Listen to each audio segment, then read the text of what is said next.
mưa nắng lạt an tì hát sai có liều yào to từng dám nay tước nhìn ở hù hoàn sai âm giam lương toang yêu ai hồ sơ nay an quay trả su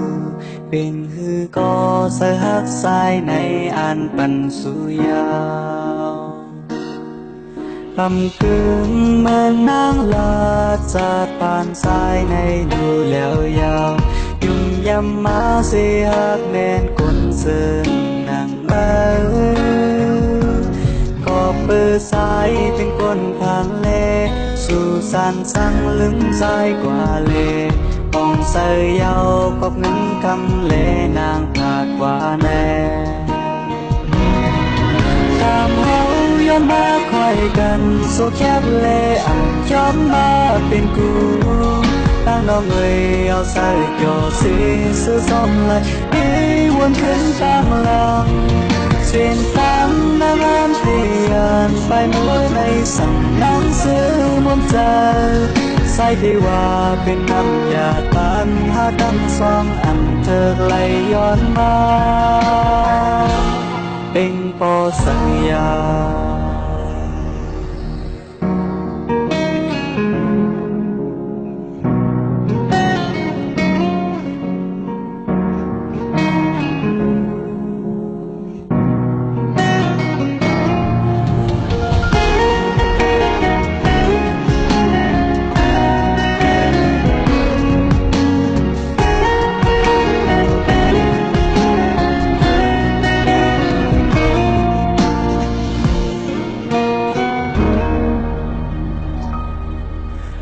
cơm mưa nắng lạt giạt bàn sai này lù leo yào dùng dăm má si hát men cuốn sơn nàng mơ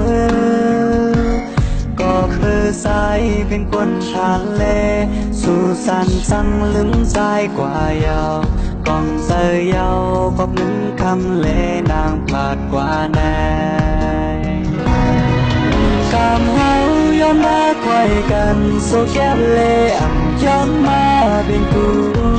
nàng đong người ao say cho xí xưa xóm lại đi buồn khấn tam làm xuyên tam nắng an tiền phải mới nay sẵn nắng xưa muôn giờ say đi hòa bên năm nhà tan hát đăng song ăn thơ lấy yon ma